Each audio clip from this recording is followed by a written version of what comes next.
Welcome to Ready to Mosh, a podcast all about rock, metal and alternative music. I'm Kev P. And I'm Gem G. Each episode will bring you the latest news, talk about new releases and review gigs and festivals that we've been to. There'll be a smattering of guest interviews and a lot of random chat. As well as the podcast, you can also find us on Twitter and Instagram. Just search at Ready to Moshcast.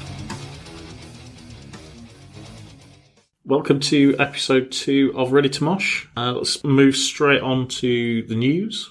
And interesting developments this week. Rammstein announced a tour for 2023. Or did they? Well, this is the big question. Nobody actually knows. It was announced sort of everywhere in the media through this week that Rammstein were doing extra tour dates for 2023 through Europe, I believe. Yeah, UK and Europe dates were announced for next summer, and they were kind of big stadium dates, weren't they? Yeah. And interestingly, there was kind of a gap around Download, so they could have potentially been a headliner for Download 2023, as all of the gaps seemed to fit perfectly well. And I started looking into this, and there were tickets. It looked a little strange. I think it was on Ticketmaster, where they were showing tickets available for these dates, but some of the dates weren't actually confirmed. So instead of saying Wednesday, 21st of July, so, you know, kind of like a 7 p.m. time, it said it said 21st of July, but there was no day next to it or any time. It just said to be confirmed. So that looked a little odd to start with. And on Rammstein World, they posted around 24 hours later that the new tour was actually fake and that a lot of news outlets had picked this up. But this is where it gets even stranger. On the official Rammstein website, there is absolutely nothing about it, either about the tour being real or the tour being fake. So nobody actually knows. And I can't get to the bottom of this. Yeah, it's all very strange. Is it that they are going to do a tour next year and someone's accidentally leaked the information early? Or... Well, that wouldn't be the first time something like that's happened. And is it that something was posted by mistake and the outlets picked up on this? Nobody really kind of knows where the true source of the information is. Has it just been done as a joke and then it's snowballed into something bigger and people have taken it seriously? Yeah, and there were lots of reputable kind of news outlets releasing this information, so I really, really don't know. So Rammstein tour for 2023 might be real, might not be real, and if it is real, it does open up the possibility that they are going to headline Download next year. Could it be that it's been released too early and they they pulled it because of this? Pulled it because they're going to be at Download and then they're going to announce their own tour after, maybe? Another theory. Yeah, very possible. And Download are a little funny with bands about what information they release if they're going to play at festivals that year. But then again, they're also a bit funny about bands playing within a certain vicinity within so many days of Download, aren't they, as well? Yeah, so this was something we found out quite recently that we didn't know. Bands are restricted to playing around the same time. So bands can play in the UK around the same time as Download, kind of before and after. However, they have to play outside of a certain radius of the festival itself. And we've seen this mentioned by a couple of artists, but the bit that I don't understand about this is that I've seen bands, or we've been to see bands that have played around a similar time, such as Shikari played, was it 2 days before the Download Festival? They did a warm-up gig at Rock City, or was it Rescue Rooms? It was at Rock City. Was it? It was Rock City, yeah. Very short notice announcement just as a warm-up, but we were actually at Download because I think they were there on the Sunday and this was on the Friday. But it could be a new thing for this year that they brought in this restriction, I'm not sure. Because I've never heard it mentioned it's before. Very possible. But I've seen a couple of different bands mention it when they've posted tour dates and people have gone, oh, why are you not playing here? And they've gone, why are you not playing Nottingham? Why are you not playing Leicester? Yeah, and they've said, we can't because we've got this restriction because we're at Download. We can't do it. Okay, that could explain the Rammstein drama that's going on at the moment. Who knows, by next week maybe it'll all become clear. Absolutely. Okay, so my news this week is that Judas Priest have finally been inducted into the Rock and Roll Hall of Fame. About time. About time, that's what a lot of people have said. So they've gone into the Musical Excellence Award category, which apparently is for artists whose originality and influence have had a dramatic impact. As one of the founding fathers of thrash, I don't know why it's taken this long. Who knows, but apparently they've been eligible since 1999 because the rules state that they have to have had their first musical commercial release 25 years prior to them being in. Yeah. Or being nominated. And they got nominated into the ballot in 2020, but they didn't get enough votes. Okay. But this year they've made it. There's a A couple of things that I'd love to know about this. So Metallica are already inducted, I believe. I believe so. And that means Judas are now. So how long before we get Megadeth and Slayer? I'm going to guess Megadeth and Slayer will never get in. Possibly not, no. Or this may pave the way for more metal bands to get in there. I don't know. There's not many in there already, are there? So no, which is a bit of a joke if it's the Rock and Roll Hall of Fame. Especially when, did you see who has been inducted as well? Dolly Parton? Yeah. Who asked not to be inducted and maintained that she doesn't belong in this and shouldn't be inducted and they should give it to somebody that deserves it. And she conveniently asked for this after the votes had already been tallied and it was too late. So, way to go, Dolly. So yeah, anyways, that's Judas Priest in the Rock and Roll Hall of Fame. Apparently they had their first single released in 1974, followed by an album in September that year. Okay. And they kind of just bimbled about, for want of a better word, in the 70s, releasing various records and albums. And it wasn't until British Steel in 1980 where they really took off and became a bit more mainstream. Yeah, kind of more commercially viable. More commercial they became, yeah. So, and my random fact about Judas Priest, which you know already. Yeah, I think I know where this is going. Yeah, Judas Priest actually played at my dad's Christmas work party before they were famous, obviously. I did ask my mum last night if she could remember when this was. Apparently, she thinks it's late 60s, early 70s. Thinking it was probably around early 70s time because, according to Wikipedia, they didn't form till 1969. So yeah, it's going to be 69, 70 then, I would have thought. Yeah, so I'm not quite sure what sort of thing they played at the Christmas party, but it's a random fact the joys for of you. watching Judas Priest. Yeah. Moving on to the review section of the show.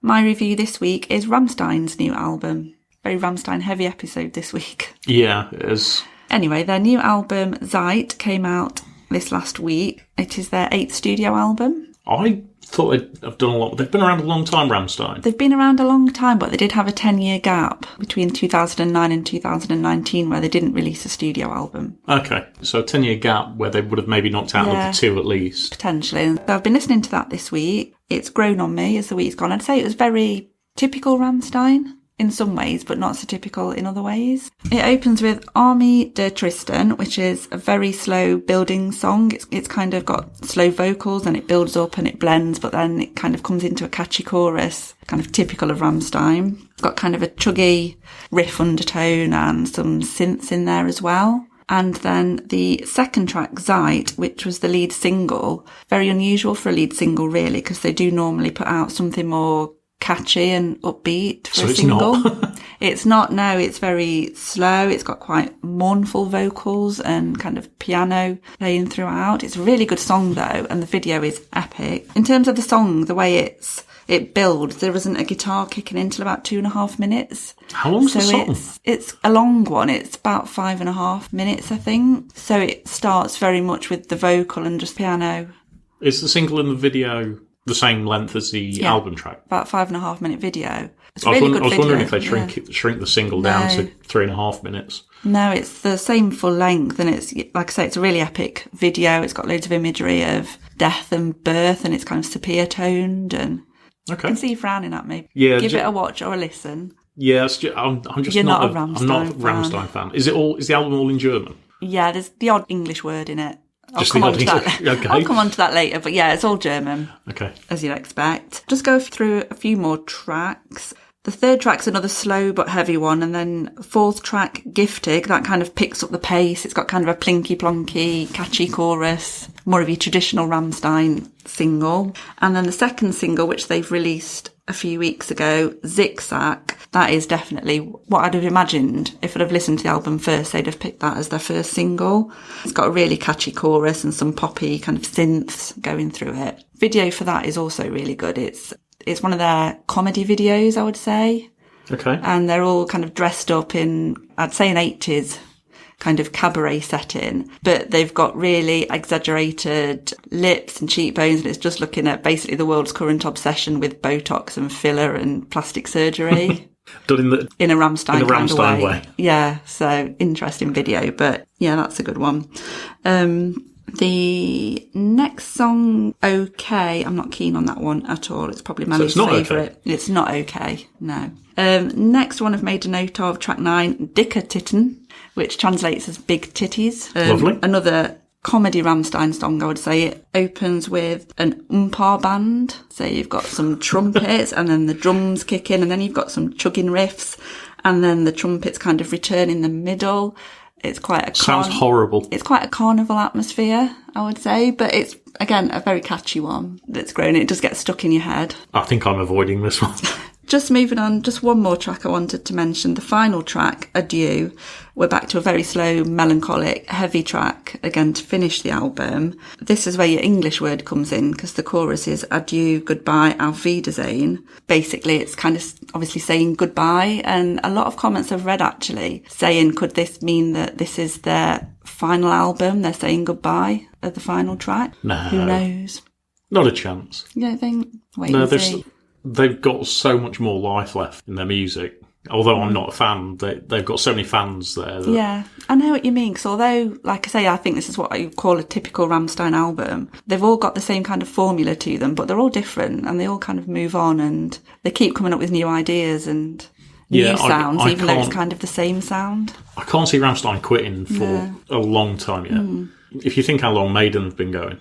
Yeah, I mean, I think they're in the 50s now. Yeah, I think they've got plenty of time left. We'll see. Anyway, I would give this one an 8 out of 10. Okay. I think there are a couple of skippable tracks, but on the whole, it's a good solid Rammstein offering. Well, I've been listening to Profound Morality, which is a new EP by Heriot.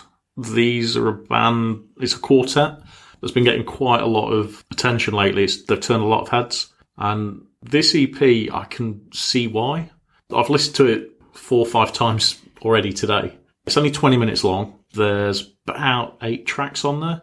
So they're not the longest of Yeah, I was going to say, if it's only 20 minutes and 8 songs, that's kind of punk territory in terms of pretty song much, length, yeah. Isn't it? So there's 8 tracks on there, but some are obviously really, really short and kind of blend into the next track, if you know what I mean. These guys are playing at Download and at Bloodstock. They are, yeah. Which is going to be very, very interesting. Do you know where they are on the list? I know Download, they are opening either Dogtooth or Avalanche on the Friday. Okay. So Dogtooth, this will work. Avalanche, I don't think it will because the Avalanche is usually too bright. They have such an atmospheric sound. And it's the kind of thing that'll work really well in dark venues or really dark tents. So I think if they're on the Avalanche, it's going to be difficult. Yeah, I've just checked and it is the Dogtooth that they're opening. Then they'll be fine. Yeah, so they're also set to play the Bloodstock Festival. Yeah. Which has kind of thrown a spanner in the works for me if they're playing the Dogtooth. Because if they were opening on the main stage, I would have potentially watched somebody else. So I'd like to see these in a kind of a dark sort of setting. But in the Dogtooth, it is dark in there. So that has thrown a spanner in the works for who I'm going to watch. Interesting. I can't remember where they are line-up-wise at Bloodstock. Okay. Well, the band, just because I'm not sure how this will work in the daylight, it's almost like a Cradle of Filth sort of syndrome that when you watch them in dark clubs, you watch them in dark gigs, you watch them in tents, really dark tents, it works really well. You put them kind of live on a main stage in the middle of the afternoon, it doesn't. I'm pretty sure they'll probably announce a tour after the festival season or during it, I think. So a few of the tracks. Coalescence, I really, really enjoyed this one. Everything just really, really builds heavily. And the whole thing sort of reminds me of very much of Ministry. Okay, that's interesting. There's a few tracks that have got quite a Ministry sound to them. And then there are some tracks a bit further down the line that kind of create the... Ministry meets almost like a Nine Inch Nails or a Massive Attack sort of wall of sound. You know, how it kind of builds up to a high point. Yeah. And you've got multiple layers of audio coming through. It flows really seamlessly between the tracks. You kind of forget you're listening to individual things and you feel like it's just one big long track. There's tracks like Abattoir, which has got lots of kind of static and feedback, which again is kind of reminds me a lot of some of the Nine Inch Nails stuff where it's just pumping back at you. But I absolutely love this EP, and I'm really looking forward to seeing Heriot now. I've also, because of the attention they're getting, I've got a feeling that the Dogtooth is going to be absolutely heaving. Yeah, from what I've heard, I imagine it will be, and I'm quite intrigued to listen to them now. I think I've heard one song, but I can't remember what it was when they got first announced for the Download lineup. I imagine that's possibly going to be Coalescence. Yeah. Just from listening to it and working out what you might have been put into playlists. Yeah, but yeah, definitely go and give them a listen now. But yeah, that's Profound Morality by Heriot, and yeah, absolutely incredible.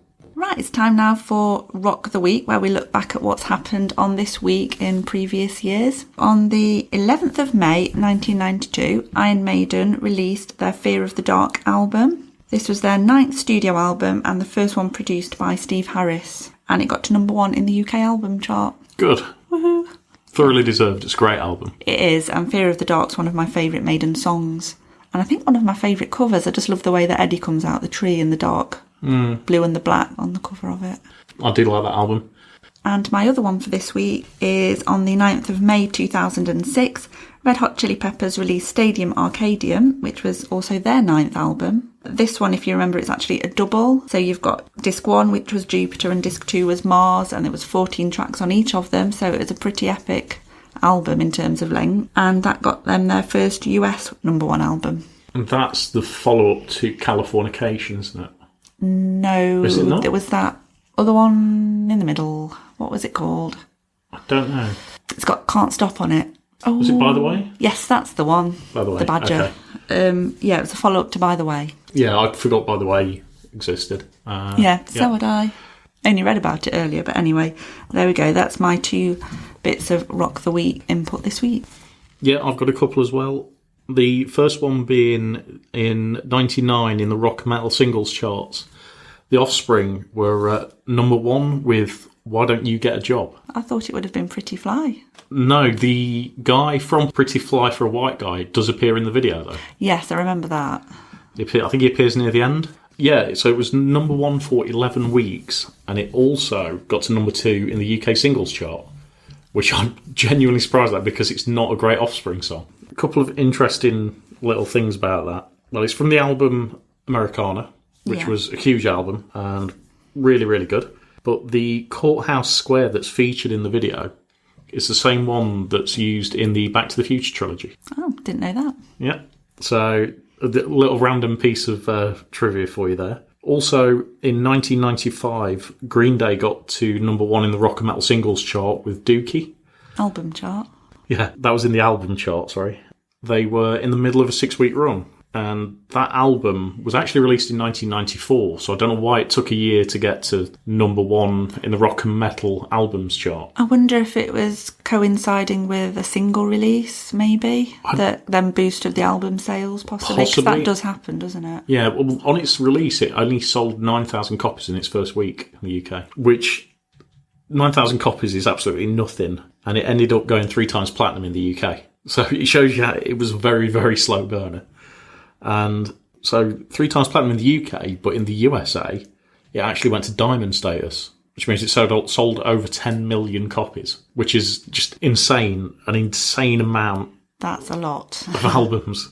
Yeah, it had some great tracks on there, Having a Blast, Longview, obviously some classics, Welcome to Paradise, Basket Case, FOD. Can you remember the hidden track? Of course I can. Which was? All by Myself. It was All by Myself. Hidden track at the end. Who sang it? I know this and I can't remember. It was Trey Cool, the drummer. That was it, yes. It wasn't Billy Joe. It was actually the drummer. But actually sounds like Kermit the Frog. He does sound like Kermit the Frog very, very much. Always made me laugh every time I heard that. And I don't think I could stop that album without hearing that. I think you have to get all the way through and listen to that at the end. Yeah, definitely. You can't beat a hidden track as well. Yes, love a hidden track.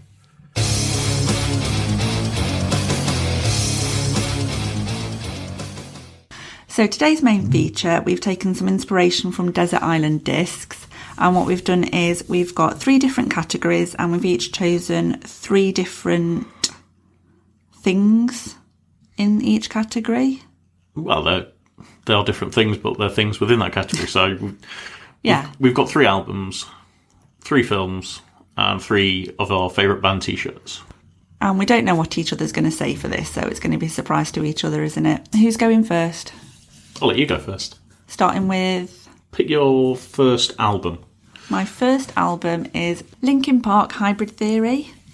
I've mentioned before that this is one of my favourite albums ever, so I couldn't not pick it. If I was going to be stuck on a desert island, I'd have to have it to listen. That's fair enough. Any particular highlights? All of it. Papercut, that's one of my favourites. And I'm really rubbish with song titles, aren't I? There's another one that I really, really love. Obviously, the singles. It's funny as well with the singles on that album. You know how we've said before that there are some singles that you just get sick of hearing? Yeah. Sweet Child of Mine. Exactly. That album, you've obviously got your three big singles, was it, off it? Yeah, One Step Closer. And... Which one was Numb on? No, that was later. Anyway, my point is that I don't get sick of hearing those, even though they've been played non-stop for over 20 years now. I can still listen to the singles and not cringe. Yeah, it's the singles from that album are kind of a Kerrang. Well, anytime you put any kind of music channel on, that's what you're going to hear. They're a staple, aren't they? There are certain songs, whatever the playlist that Kerrang put out, you're going to get the same songs, aren't you, pretty much?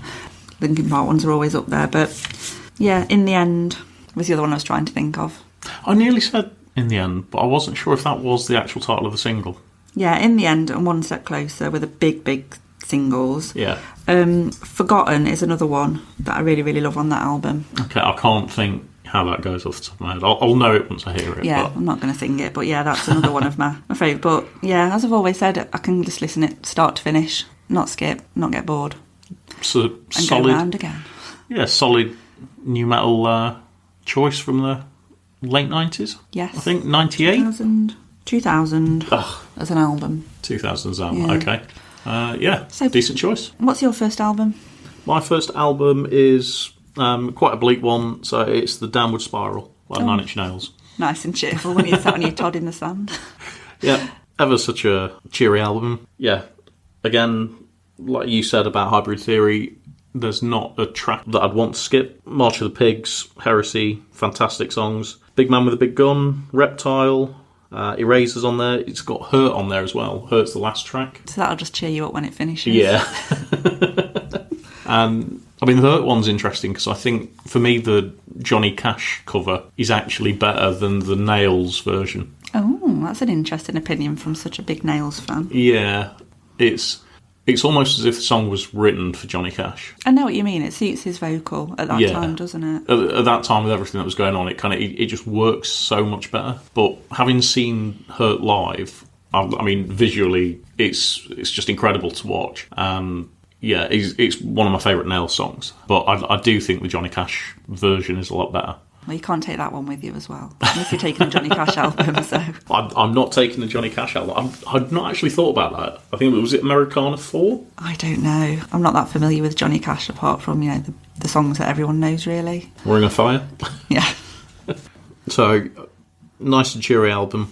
Downward Spiral, 9 Inch Nails, 14 tracks of bleakness, I think. There is actually, I also recommend there's on YouTube for anybody that enjoys Star Trek from a kind of like a comedy point of view, there is a music video that somebody's put on YouTube using footage from the original Star Trek series to the tune of Closer.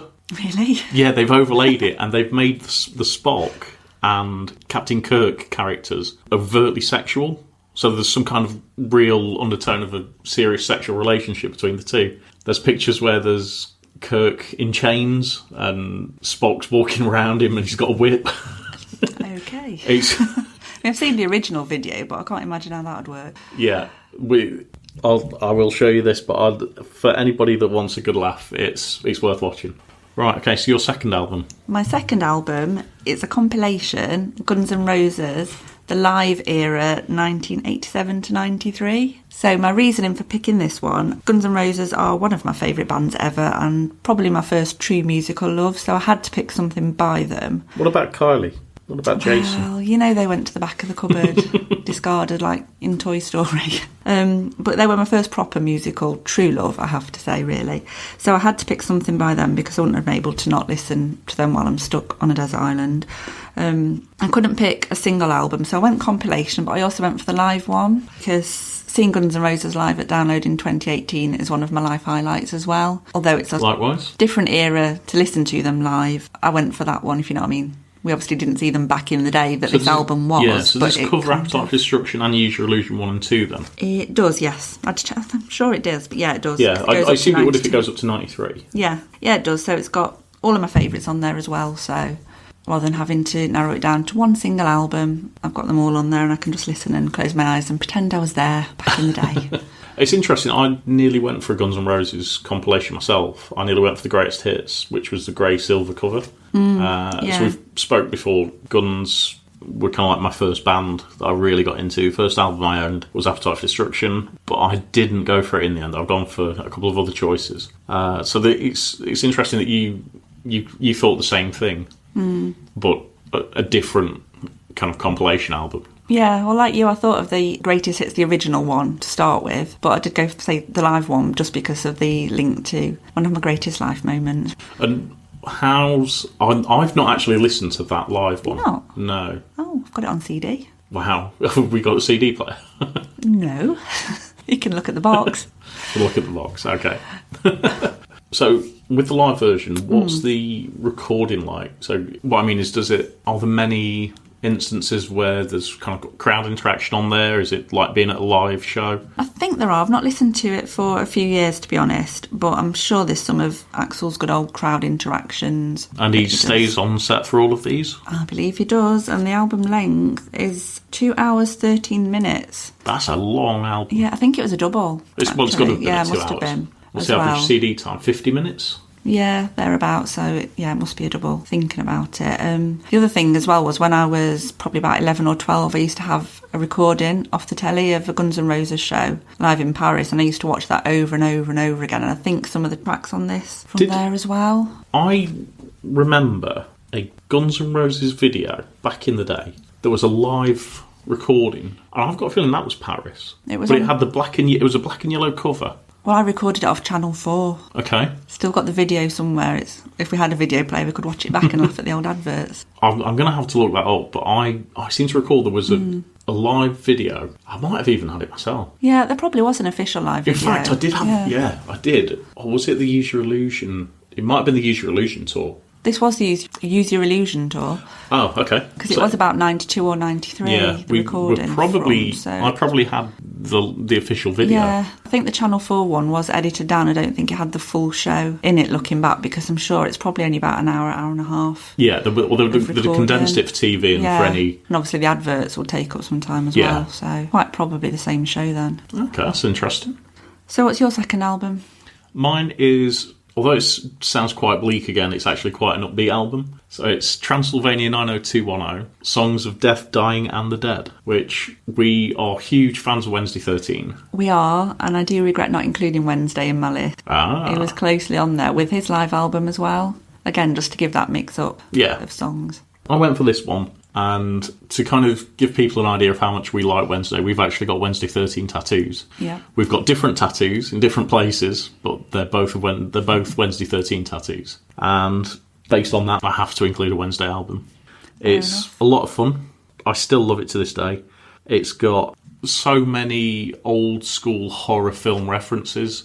There's I Walk with a Zombie, House by the Cemetery, I Want You Dead, Buried by Christmas, The Ghost of Vincent Price. There's so many great tracks on here. I think my favourites are probably I Walk with a Zombie, Bad Things, and either Transylvania 90210 or Buried by Christmas. Probably my highlights on there. They're all classics. Wednesday classics. Yeah, and again, there's not a track on there that I'd want to skip. I think they're all fantastic songs on the album. Yeah, all upbeat, good fun, gore. Yeah, it's just a really fun kind of album. It's old school Wednesday. His stuff's taken a more serious turn as the years went on, but this is kind of like original. It's almost kind of like a throwback to Frankenstein Drag Queens. It is, and it's the Wednesday we fell in love with, isn't it? So. Yeah.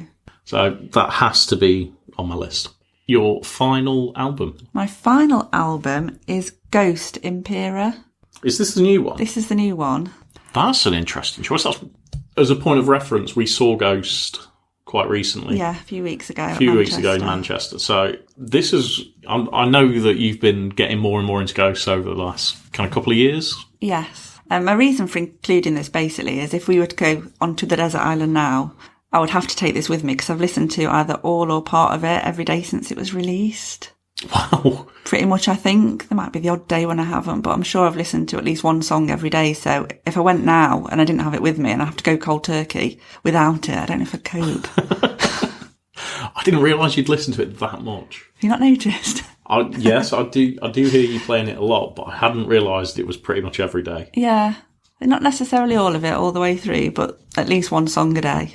It's like my ghost fix at the moment. That is... I'm quite surprised by that. I wasn't expecting anything some modern. Some modern. Oh no, I mean, if in normal circumstances, and you said what 3 albums would you pick, you'd probably think of ones that have stood the test of time that you've listened to for years and years and years. But I just think, because I've got that current addiction to it, I'd have to take it. It's a fair choice. It's I've listened to the album quite a bit before we went to see them, and I really like it. I feel like this is the album that's got me more into Ghost. And since then, I've gone back and started listening to 2 other albums that they've done and other singles. But yeah, can't argue with that choice. As far as albums go, I think it's a good album, and it's one that I've got into more and more. Okay, what's your last one? My last one, this one is back to Bleak again. It's another 9 Inch Nails album, and it's The Fragile. Wow, interesting that you've got 2 albums from one artist. Yeah, so this is the second 9 Inch Nails album I've chosen. This, again, is kind of like a double album to a point. There's 23 tracks on there. And you just kind of forget how long this album was. It's epic, isn't it? It is. So there's plenty to go at. But it's got some amazing tracks on it. And I always get confused I'm always unsure of which is my favourite 9 Inch Nails album. I start listening to Downward Spiral and go, this is my favourite. And then I'll listen to The Fragile and go, oh no, this is my favourite actually. And I just can't choose between the two, so both had to come. Okay, fair enough. Yeah, amazing tracks on this. Day the World Went Away, We're in This Together. Which is quite funny if it's supposed to be on a desert island. Yeah. So you're stuck with me. Yeah, Just Like You Imagined, The Way Out Is Through, Into the Void, Where Is Everybody? It's got Starfuckers on this one, which is the one where Marilyn Manson is the video, so they had a huge fallout. I've got a feeling, wasn't Starfuckers about Manson? I think it was, yeah. But then they obviously kissed, made up, and Manson is in the video for this. Yeah.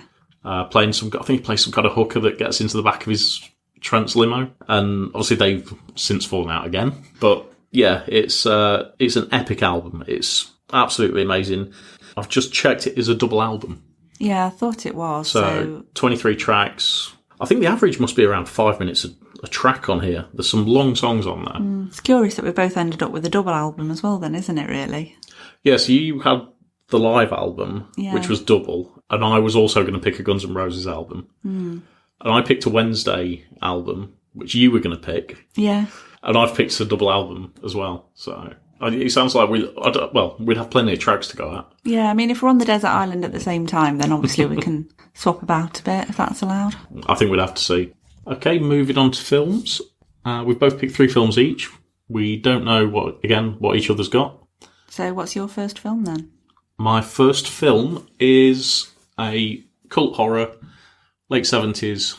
It's Halloween. That laugh makes me think you've picked Halloween as well. I've picked Halloween as well. Does that mean we get to pick another one? Potentially. Although it's what we take, so maybe not. Yeah, fair enough. Well, okay, so we've got 2 copies of Halloween.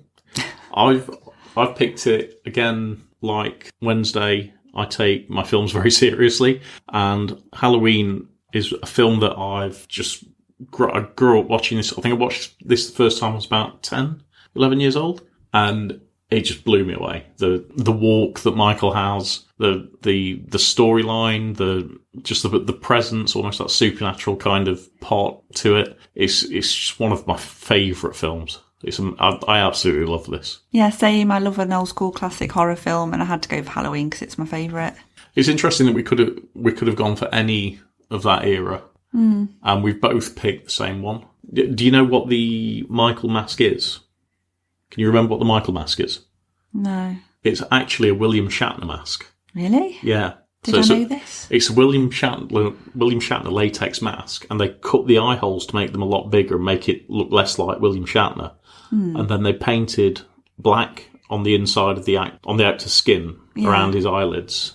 So you've got that constant dark look. Oh, okay. Yeah. Interesting. If you didn't, it's one of those. It's kind of just one of those random things that I've read somewhere and just kind of retained that information. Those things that you'd know. Yeah, with my habit for retaining useless crap. But yeah, I'm so excited by that film. I really am. It has to be on my list. And what else are you going to watch on a desert? Well, exactly. Yeah, you don't want it all to be sunshine and sun, do you? No, we need a bit of reality in there, or supernatural. Yeah. But yeah, Halloween has to be on there for me. And I just can't believe we both picked the same one. To be fair, though, I'm not surprised because we both know we both love the film, so... I think you picking it surprised me. Really? Yeah, I wouldn't have thought... I know things that are definitely going to be on your list, but this one was kind of thrown me a little. It's not one that I would have automatically assumed you'd go for. Oh, well. There we go. There you go. Okay, so we've actually done our first film each. We have, yeah. So who goes second? I'll let you go second. Okay, my second film is Nightmare Before Christmas, which you probably guessed I'd This have. is one that I knew you'd put in. Yeah, this is my comfort blanket of the film world, really. What's not to love about it? Really, watch it at Halloween, watch it at Christmas, watch it all year round. Over and over again, sing along. It's not a film that I've watched too many times. It's just not the kind of thing that I'm into. You're not into animation, really, are you? Not as far as well, if you take out Beavis and Butthead Do America, that's kind of like the only animation that's really worked for me. What else is it that you love about it? Is it just the Tim Burton styling? Yeah, it's all of it. It's just all about Halloween again, isn't it? Which, you know, is my favourite time of year. It's Halloween all year round here, so I just love the dark undertones that Jack loves Halloween, but he wants to try Christmas, but he realises in the end it's just, back to Halloween. Halloween's better than Christmas. It's the moral of the tale. It certainly is. But you don't get time off for Halloween. You don't. I think you should, really, but if I were Prime Minister. Absolutely. What's your next one? So my next one is, again, a film that I love to bits. I've probably seen, I'm not sure if I've seen this or Halloween the most, but I've got this tattooed on my arm, just like Wednesday, and it's The Crow. Of course.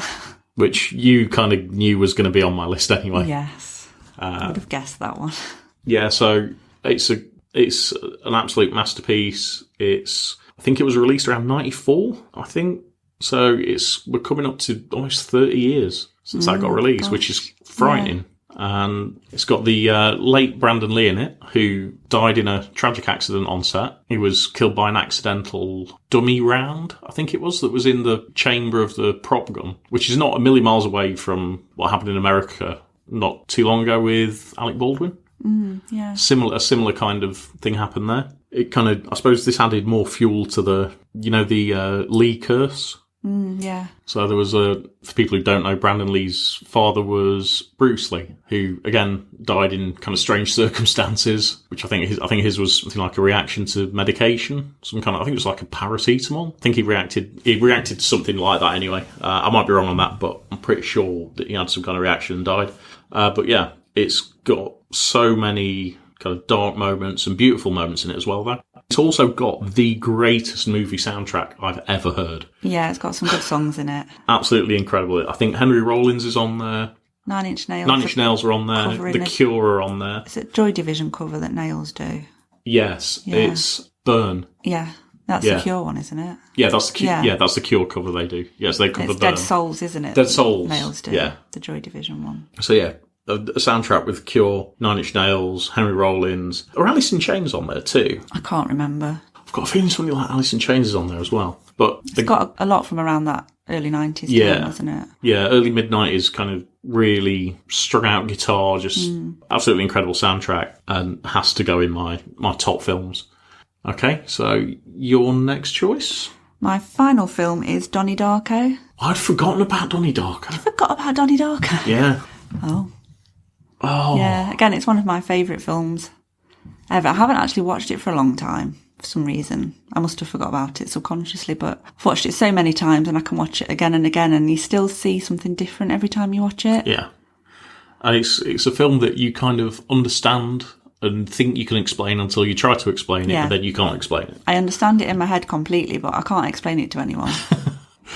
Yeah, that is a great choice. I'd totally forgotten about Donnie Darko. It'd just be something to pass the time, to keep pondering on, because you can always think, well, actually, do I understand it? Then you see something different. You think, actually, no, that's completely not what I'm thinking. My first theory is completely wrong. Yeah, actually, I think this is what happens.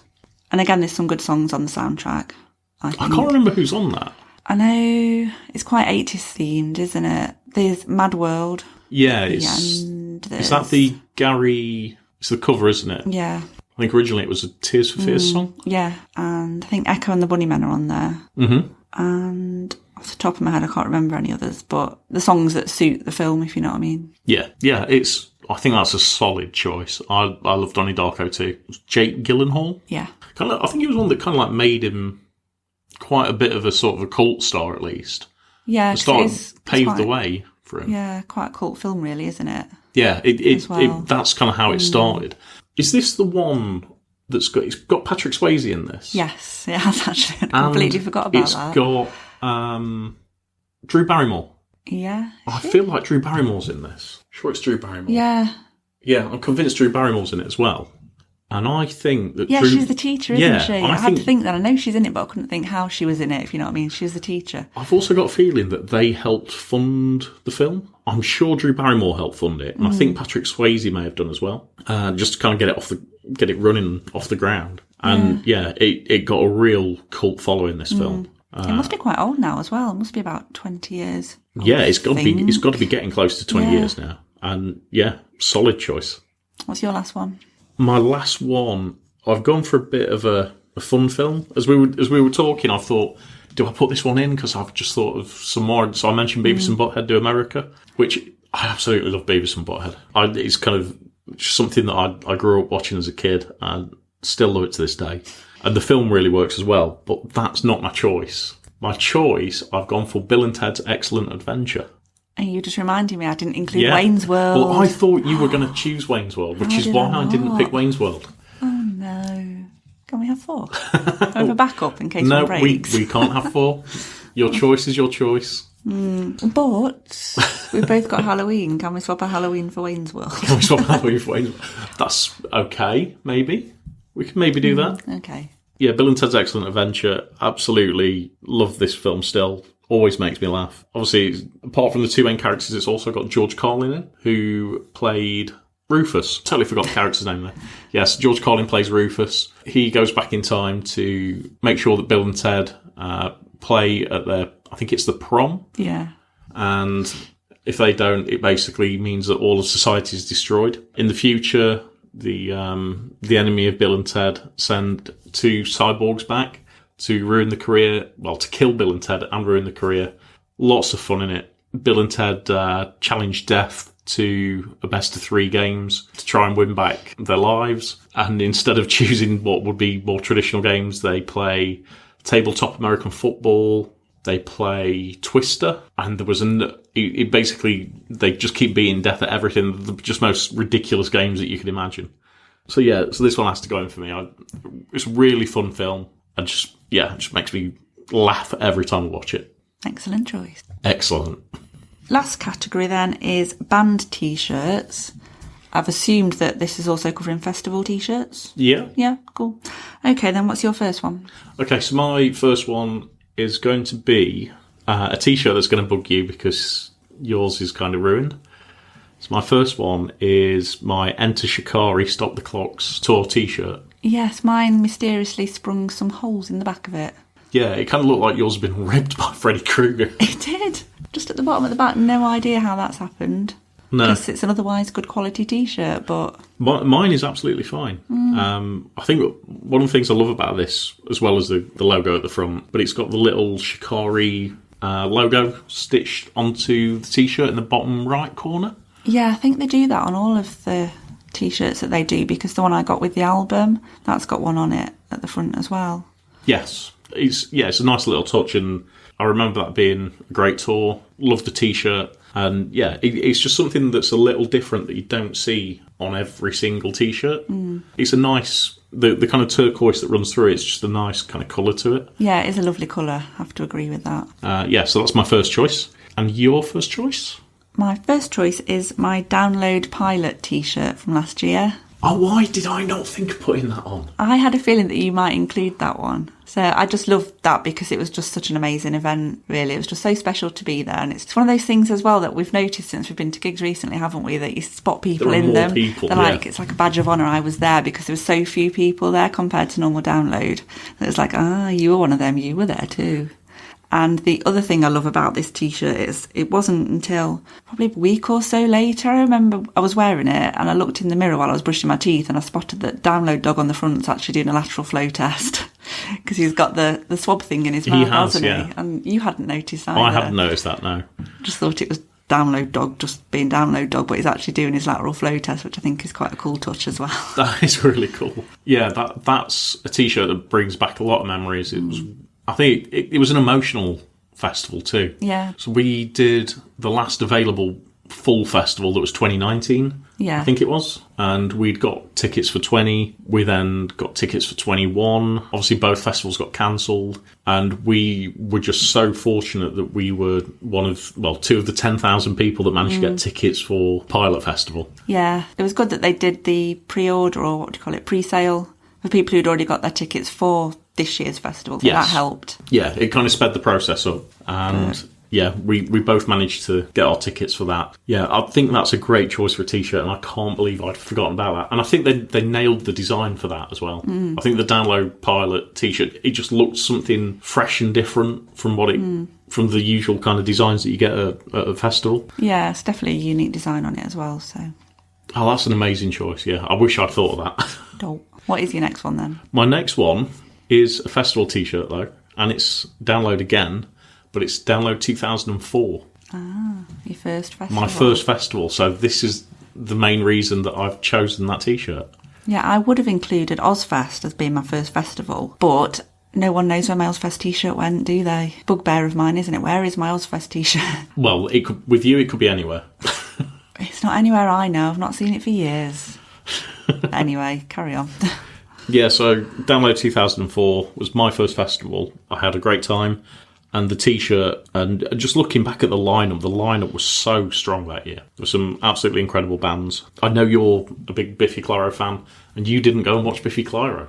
I know, well, I don't think I did, but we didn't know who they were back in the day. They were in the tiny tent, so... They were on the smaller stage really early in the day. Yeah, so I know I did see a couple of bands in the little tent, but I could not tell you if it was Biffy or not. I don't know if I actually watched anybody in the small tent or not. I think I was mainly on the main stage and the second stage. I think I only did on the Saturday, which I think is when Biffy were there. I don't remember going in on the Sunday. Well, the Sunday was such a strong lineup.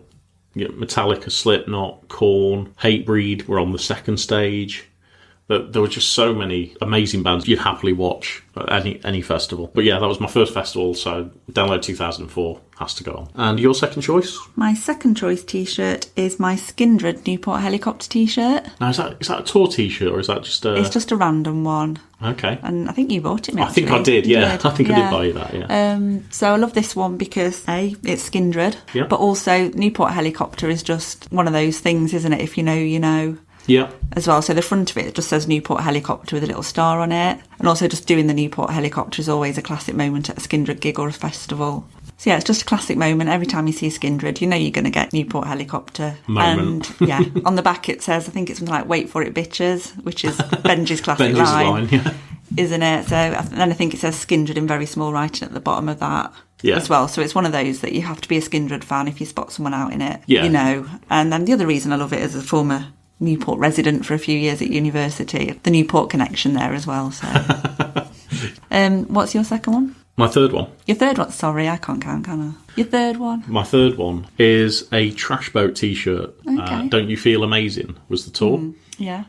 And that was... I've picked that one because I was originally going to pick my Life is Pain Death Blooms t-shirt. Okay, yeah. However, I picked this one because Death Blooms were also at this gig.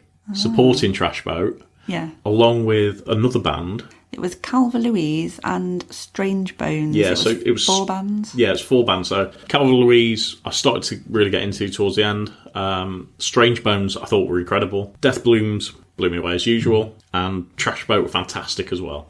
And it's a really cool design. It's kind of like a oval sort of design to the front with Trash Boat in the middle. And it's just a very simple, plain design, but just there's something about it. It just looks really, really nice. I like the print on it as well. It's kind of a reddish orange, isn't it? Which is a bit different. Yeah, it's not just a black and white kind of tee. That's what I mean. It just looks different from other sort of band t-shirts that I've got, and we've got quite a number between us. But yeah, I think that's just, there's something different about it, so it just looks nice, and I really like it. And it's got lots of good memories there. So, what's your third? My third and final item is my Death Blooms Airbnb t-shirt. Yes. So I wasn't sure what to pick for this one, but then I thought about it. I have to go for that one because, firstly, we all know we love Death Blooms. Yeah. And secondly, I just love the story behind the Airbnb t-shirt. So for people that don't know that, there was a girl who booked an Airbnb for a Death Blooms show in Bristol last year, I think it was. It was, yeah.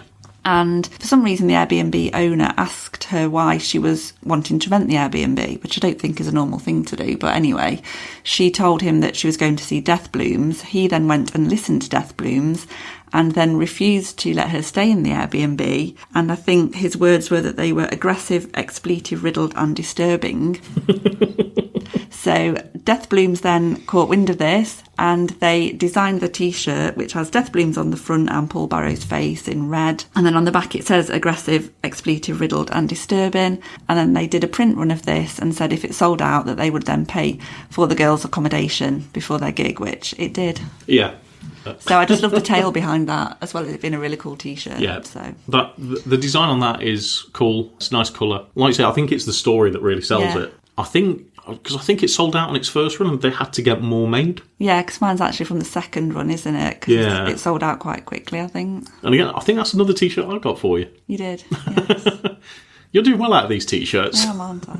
Yeah, I do love the story behind that. I'm sure Death Blooms got in touch with Airbnb, and I don't know if Airbnb ever said anything back. They never really commented on it, did they? I don't know, because there were the screenshots of the man's message to the girl. I think they got banded around on Twitter. Yeah. And Airbnb got tagged in it, so they would have been. There was a lot of heat on Twitter. Yeah. For Ed. Yeah. But it seems to have quietened down. But it'll be interesting to know if anything ever came of that. It will, to be honest, probably not, because Airbnb are so big that they probably wouldn't care necessarily. It's not going to do their business any harm, is it? So, no, people will still continue to use Airbnb. Whether said Airbnb owner is still allowed to or not, whether anything in terms of discrimination or anything was done against him. That's going to be one we're going to have to look into and maybe come back to that in another episode, I think. Yeah. Whatever happened to that Airbnb man? Is he still in business? I hope not. Well. So that's the end of that section then. So we've got 3 albums each, kind of 3 films each, if we're letting Wayne's World in to cover a Halloween We'll let Wayne's World in. And we've got 3 t-shirts to wear each as well. So we'll be fairly happy on this little desert island, I would think, for a while. And I think we're pretty cool with each other's selections too. If we've got only one player of things between us, one CD player, one DVD player or whatever, I think we'd be fine. Doesn't it? Maybe we'd have a streaming device. Don't know how modern this desert island is. Yeah, if this desert island's got streaming devices, it means it's Wi-Fi enabled. I'm calling for help. Okay, fair enough. My point is, if we can only watch or listen to one thing at a time, I think we'll be okay. Obviously, I could wear your t-shirts, you probably not mine. Not a chance am I going to fit in your t-shirts. Anyway.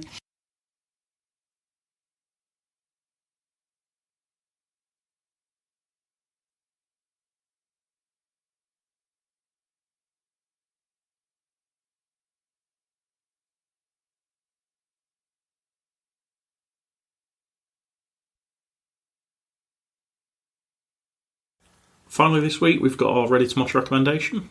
And this week it's Wayward Sons. Wayward Sons are a band who've been around for around 5 years now, but their lead singer Toby Jepson has been in the music industry for around 30 years. He started out with the Little Angels in the, I think it was kind of late 80s to mid 90s. I came across them on, I think it was Now 23 with their single Too Much Too Young. Don't know if you remember that. I don't remember that. You know, it was quite a big single at the time. I think I'm getting it confused with an Airborne song. Was it Too Much Too Young Too Fast? Yes. Yeah. Yeah. I was aware of him kind of way back in the 90s, but since then he's done various other things. He's been in Gun, he's done some producing. I think Little Angels reformed in 2012 for Download, but I don't think we saw them that year. I didn't see them, no. And then, he formed Wayward Sons in 2017, and the first album, Ghosts Have Yet to Come, came out that year. That was followed in 2019 by The Truth Ain't What It Used to Be, and their most recent album was Even Up the Score, which was released last year. And this is the one that was this written during the first lockdown? It was, yes. And then recorded when they could, Yeah. and then released last year? Last year, yeah. And then they had a tour scheduled for it last year, which inevitably got postponed. We had tickets for it, and we finally got to see them. I think it was the third date that it came around on in March. Yes. Played at the Rescue Rooms in Nottingham. We got there nice and early, got a really decent spot. They were excellent live. It's one of the oldest audiences that I think I've ever been to for a gig. Yes, I would agree with that, which, to be honest, isn't surprising considering how long Toby's been around for, and he's got quite a big following as an individual, really, as well as obviously bringing fans into Wayward Sons now as well.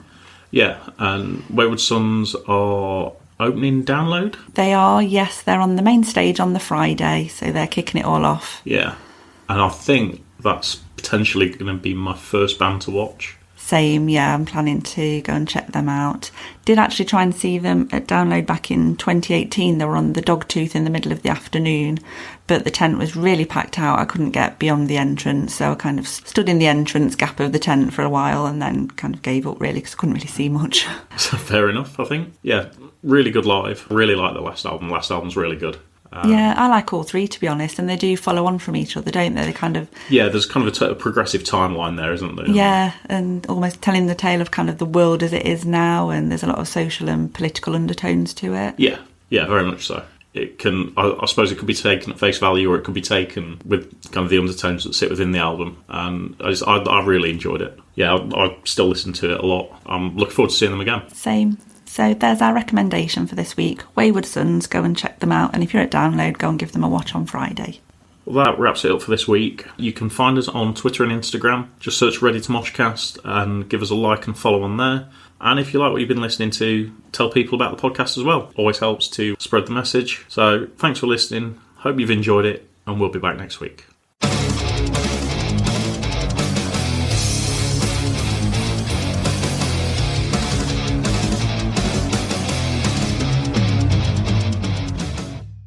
Make it stop, Moog.